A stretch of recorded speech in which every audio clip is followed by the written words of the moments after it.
It's 2 in the morning. The room is dark.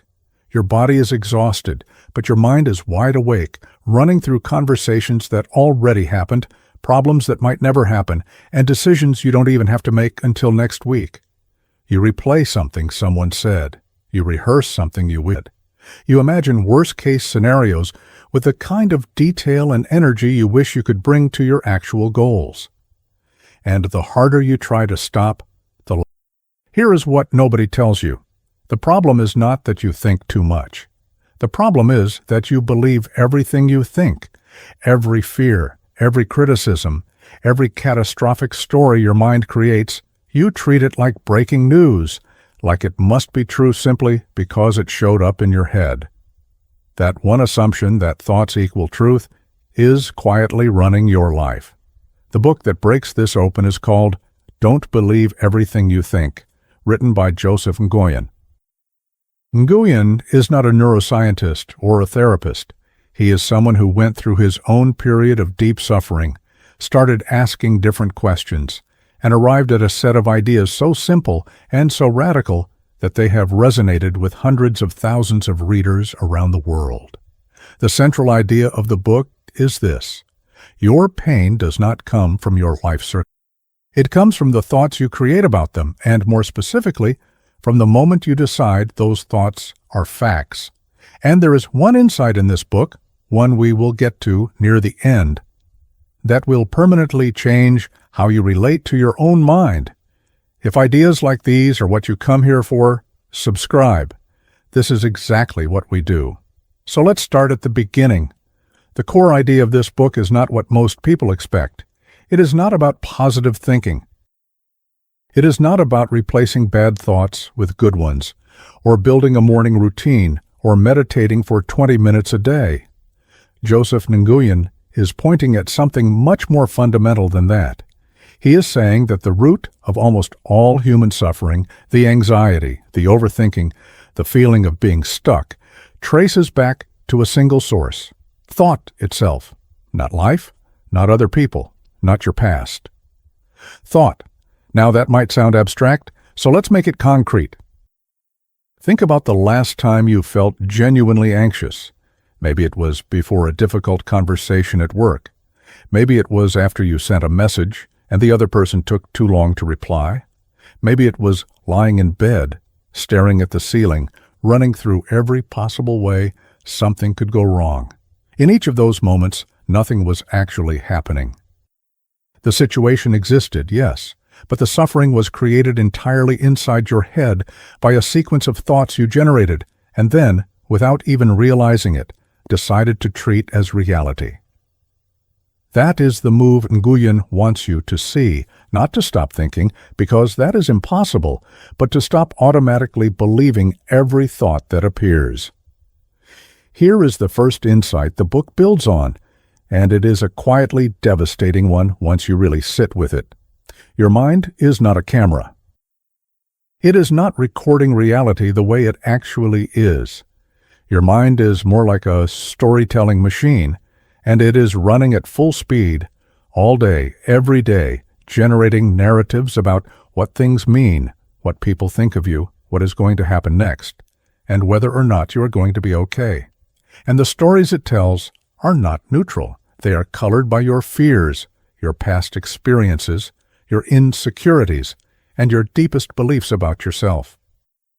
So when your boss sends a short, cold email, your mind does not just register the facts. It writes a whole story. And that story might go somewhere like, "She's disappointed in me," or "I might lose this job," or "I never fit in here." None of that was in the email. Your mind added all of it, and then it handed that story to you as if it were the truth.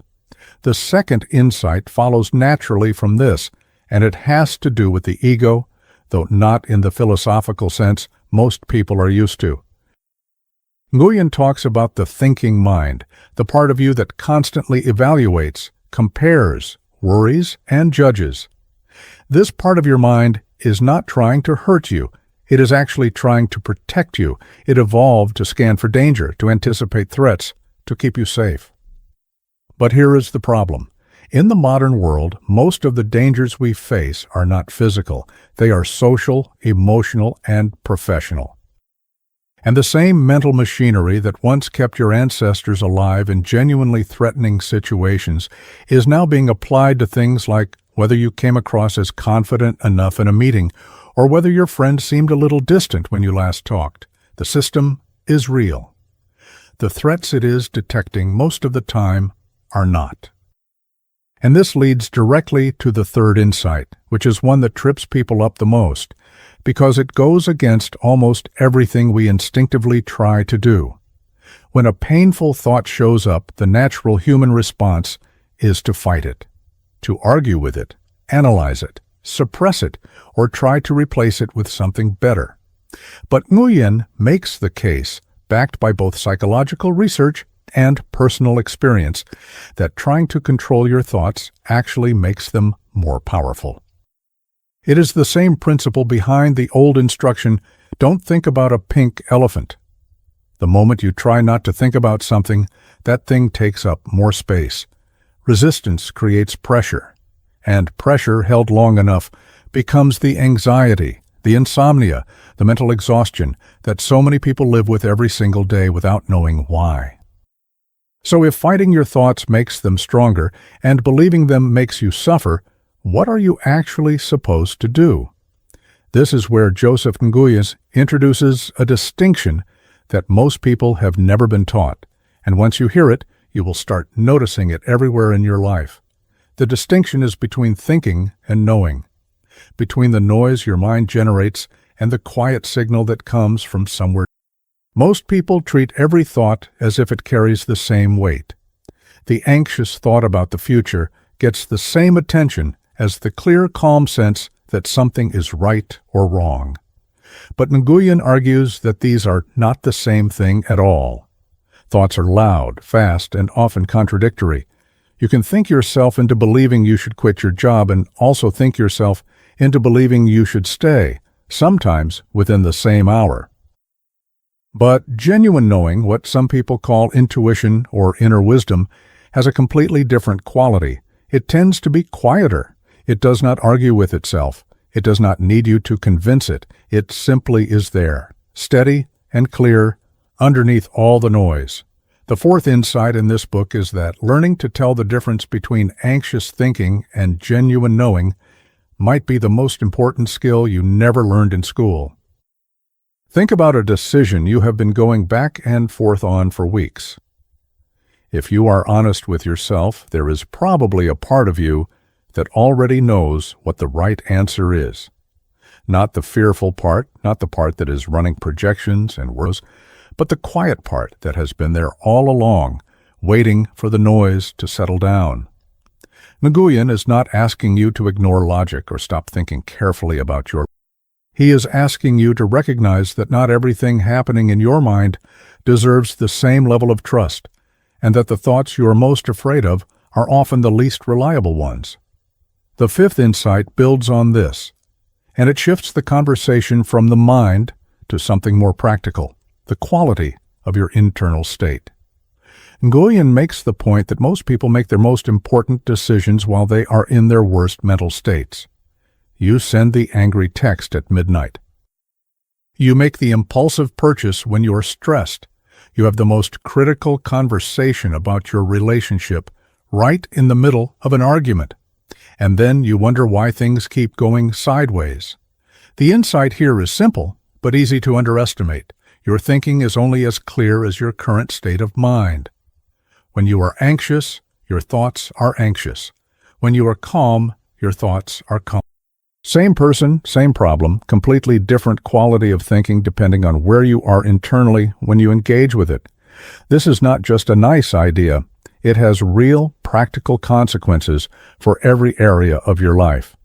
Before you send that email you are unsure about, wait. Before you make a financial decision from a place of fear, wait. Before you say something in a relationship that you might not mean, wait. Not because waiting solves everything, but because your internal state will shift, and when it does, you will often find that the situation looks completely different and the response that felt urgent no longer feels necessary at all. And this brings us to the sixth insight, the one that quietly ties everything together, and the one that most readers say took them the longest to actually accept. Peace is not something you achieve by solving all your problems. Peace is not on the other side of the promotion, the relationship, the number on the scale, or the bank account balance. Nguyen is very direct about this. If you're waiting for your external circumstances to align perfectly before you allow yourself to feel okay, you are going to be waiting for the rest of your life. Because the mind that is generating suffering right now will still be generating suffering after you get the thing you want. It will just find a new problem to attach itself to.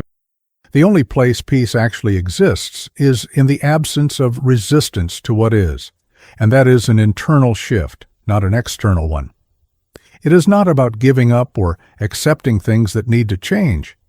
It is about recognizing that the mental war you are waging against the present moment is costing you far more than the situation itself ever could. Remember that scene from the very beginning. 2 a.m, the room dark, the body exhausted, the mind refusing to stop. You were not suffering because your life was falling apart. You were suffering because your mind had generated a story, and you had accepted that story as reality. Every fear felt like a fact. Every worst-case scenario felt like a prophecy. And the more you tried to think your way out of it, the deeper in you went. This is the insight that Joseph Nguyen has been building toward the entire time. And it is the one that changes everything once it truly lands. You are not your thoughts. You are the one who notices them. You are the awareness behind the thinking, the quiet observer who has been there all along, watching the storm without being the storm. The thoughts will come, they always will, because that is what minds do. But a thought is not a command, it is not a verdict. It is not the truth about who you are or what your life is going to look like. It is just a thought, and you do not have to believe it simply because it appeared. That one shift from "I am thinking this" to "a thought is passing through me" is not a small thing. It is the difference between being pulled underwater and watching the waves from the shore. It does not make life perfect. It does not erase hard situations or complicated emotions. But it puts you back in the driver's seat in a way that no productivity system, no morning routine, and no amount of willpower ever could. Before this book, you might have believed that peace was something you had to earn, something waiting for you on the other side of a better job, a better relationship, or a quieter mind. Now you know that peace is not out there. It has always been underneath the noise, waiting for you to stop fighting long enough to feel it. If this resonated with you, the link to get your own copy of Don't Believe Everything You Think is in the comments below. Reading the full book gives you something no summary can fully capture, the space to sit with these ideas slowly at your own pace until they stop being concepts and start becoming the way you actually live. The mind will always produce thoughts. The only question is whether you are going to let every single one of them tell you who you are.